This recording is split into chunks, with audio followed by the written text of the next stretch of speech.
Okay, 15 minutes. Okay, right. In consideration of whether life is art or life is science, it's entirely up to you. If you've got in my picture, if it's art, you're a human being on the planet, and then everything else is art to you. And art it begins with A, yeah, and it's got no. It's really daft in reference to this, but try and remember that when the Phoenician alphabet was put together, each individual symbol had a correspondence on their with their perception. It would have to be some of it would not necessarily would have a sort of a different correspondence. Uh, not a conception first. It would be an acknowledgement type of thing. But we can deal with that. When we come to alphabet because for you non-English speakers, it would be alpha, beta, gamma, delta. Oh, I can't remember delta. Delta is just D. Delta is change. Yeah. So dead is delta E. Yeah. A delta. Yeah. It's not like underlive. It's entirely different thing. Underlive is it's just a term that you need to inject into the schools in order to be able to communicate with AI, which doesn't understand death, but might understand some algorithm with unalive. Yeah. So if it's an art, it's an art, and you can you just freely just have a look around. If it's science, then you've got to, and with that science, because your art is art, but if you're thinking science is science, well, then you're going to be looking for certainty because science and all its numbers and mathematical, like operands and stuff like all the bits of Lego, that are here to state what is with certainty. But in order for you to do that, any scientist, you've got to sort of, for that certainty to be certain, you've got to whack yourself in there. You've got to insert your own purpose as to why uh, your being is actually extruded through some form and that form into the planet that you're projecting. Yeah, because most of that, like anybody that understands extrusion, it's just you create a form, and then if you're and then you push, let's say, putty or anything through it, like plastics would be a good one, and then to take up the form of the of the hardness, the material, the material cause will take up the form of your extrusion, whether it's pipework or some sort of a toy or something like that, that you're just using. Yeah. But equally, if you just do a quick transference of that type of arrangement into yourself, well, then your being is, sort of extruded through these concepts and mathematical operands. But if you're going to think along those lines, you really got to take off your anthropocentric net because you want certainty. You've got to include you in that certainty, and then by including you in that certainty, you've got to ask yourself why are you doing this and why? And once you ask why are you using mathematical operands, at some stage you're going to really come across very, very silly, particularly when we go into the mind games in 30 million years ago, or whatever, can't remember, But because, like I said, you can't take the if and then, you can't take if I think, therefore I am. You can't take that type of connectivity, necessary connection into the past, into a long past, yeah. Because the if is sort of it's easier to think as if you have the if here, yeah, because it's really necessity is guiding the ifs. I need all those ifs, then then is outside, yeah. But if you get Leibniz or somebody like that, or somebody like Kant or something like that, what they're going to do is they're going to take that if then, and they'll sort of, that's your third man, your third vision, and this, let's say, it's fostered a lot by, I think, that by the passive tense, like mistakes were made, the price of diesel went up, like you're not saying anything. There's no correspondence, there's no correspondence. You could actually go to what's correspondence, but but you'd never be able to find that, like, particularly in Irish systems, where you talk to machinery a lot, online systems. But you call them, online systems on our website and so on. You're really talking to a machine.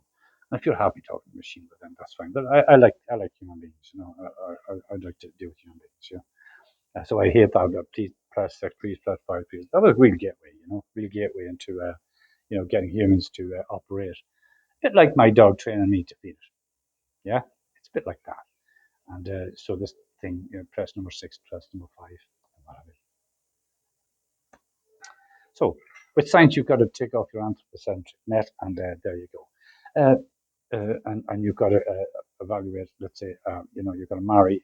If you think that you're that being that thinks in projections there, you've got to assume that all that mathematical operands are in there. In your mind. Yeah, not in your mind, in your reason. Yeah.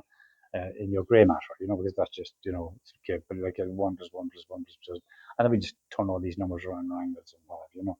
But this is all required through evolution. You know what I mean? And that's technique. It's all technique. Numbers, just technique. I can't take a big bunch of apples, count 1, 2, 3, 4, 5, up to 10, and then somebody says recount them. I don't go looking for the apple one which was the first one. Oh yeah, look, which is the first one. That there's no identity to it. It's just a conceived method of basically counting in the physical world. But for some people, if you want to take that and conceptualize it, and actually it's not conceptualizing it. It's not necessarily conceptualization. You got to understand it's been fed into kids for maybe 3 or 4 generations. I think I can't remember. Basically when they decided in the last century that this is the way it was going to go. Yeah, regrettably, like, yeah, right. Just to take this, so you've got to take off your anthropocentric net if you want to engage in mathematics, because you're part of that mathematics. If you want that level of certainty, yeah. So you've got to factor yourself into that tautology, where you've got all these mathematical operands that you project onto that mathematical rea, that your rea, yeah, that actually goes back and forms you, because you live in that existence as well. And if that's how you want to form your reality, that's fine. Okay, just moving on. A friend of mine was recently cremated. I had a lot of real positive engagement for this over the time that we shared together, the moments and whatever. And he was cremated on the 28th, I think, of February. I think that was the date, and that is the date that U.S. The Resident Evil like invented or invaded Iran, and so I've just pulled out two incidents, yeah, and I'm going to connect them in that my friend's death caused the Iranian war, yeah, started, yeah, that sounds a bit ridiculous, doesn't it? Not if you think it in the fabric, but the big fabric is really apparently is that there was some sort of planetary alignment on that date, and it is it's a sort of, I think it's called a planetary parade, in which all the planets are out there that feed us. Yeah. Remember, no, not astrology. You've got resemblance, and resemblance is astro. Just read, record, read, record, read, record, read, record. That's all. That's science. That's all that science is. Read, record. And there you get your differentials. It's an awful lot easier up north, 55 degrees and whatever. A lot more difficult where the differentials in the sun movements and whatever and the shadow movements are quite close. But in the north, some of these shadows can be really, really quite long.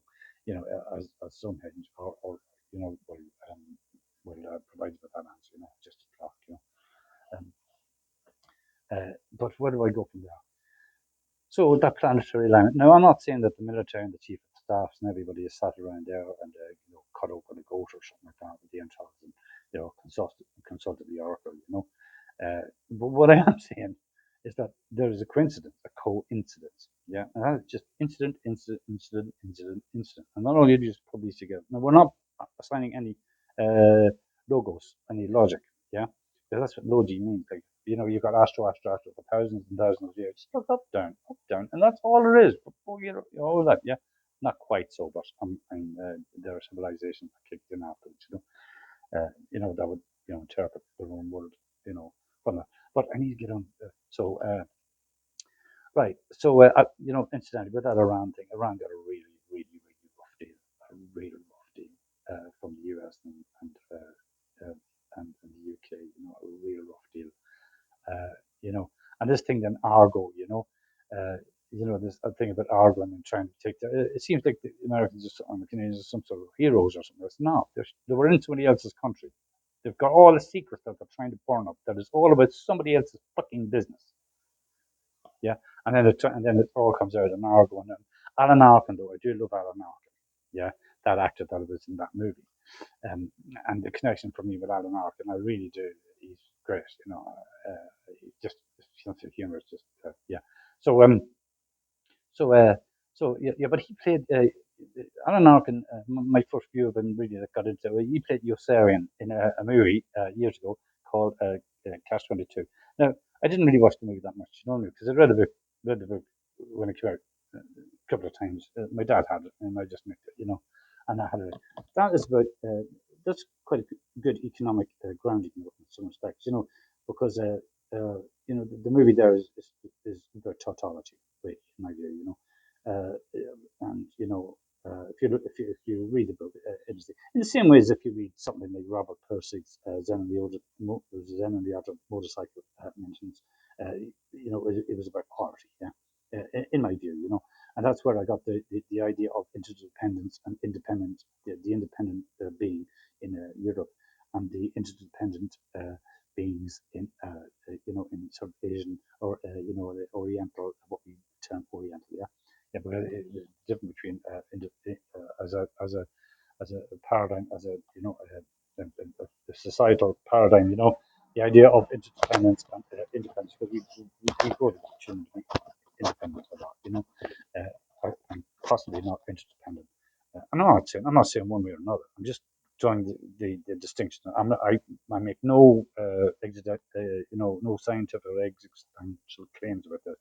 I'm just bringing it out into the narrative. Yeah. Um. You see, the thing with science is that if it's a psyche, um, if it's I checked that. I mean that paradigm. I mean, the Chinese might call it an auspicious state, or they might call it a non-auspicious state. But those big things are all around us. They inform us. Not we don't just solid. Read. Then astrology, Astarte. Yeah, you got to think Astarte. It's an old deity and stuff like that. And it's Phoenician. Because when I talk about Phoenician, you gotta think Phoenician, Gaul, whatever you like. You got to put that whole band in one hit. Same as Canaanites, I think. I'm not sure about Canaanites, but I think it's all, the whole, one origin. Just think in terms of one origin, it's not very easier, Um, so I'm not saying that they sat around and that's what they decided. It's coincidence. Now, whether that coincident is actually directed or not, I mean, humanly directed or not. I'm not talking about the planets. The thing about the planets, there's something I'd like to leave it to they've been there for years and years and years, and it's only when this crisis occurred in Germany and the Franco-Germanic sort of crisis got kicked in, and with the church and whatever like that. And they really need something to emerge that could grab onto. They grabbed onto zero, grabbed onto non-being concepts and stuff like that. Where they could actually create the if then.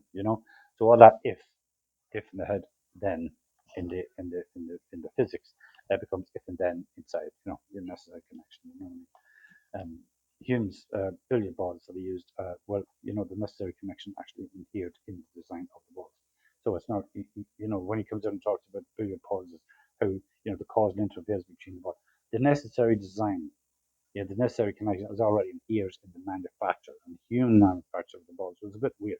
It's not like he went out and looked at a tree and see how the leaf blows, or Kant goes there and really try to see what is a triangle, where did the triangle come from? But he didn't, just grabbed it out there. Plato's the world is held up with rivets, all these triangular rivets. No, but basically they've just lost the originality. And I'm going to try and bring in the originality. And that third eye view, that x is equal to x, that's just bollocks. You can't say moment to moment, that one moment is the same as the next. But then again, that's making the third eye view. You're not in the act, you're about the act. And people make facts about the event, but they're not in the event. To be in the event, that scientist, that mathematician has got to acknowledge it's mathematical rather than a being. Okay, I think that's basically it for now. And remember that science means psyche. It comes from the old word psyche, yeah? So if you're going to get rid of Aristotelian things, and science did this and science did that. But bear in mind, science was originally psyche, and if you remove Aristotelian purpose or the Trinitarian spirit, well, then you know psyche, So it's, oh, it's so if science tells us this is the law. Science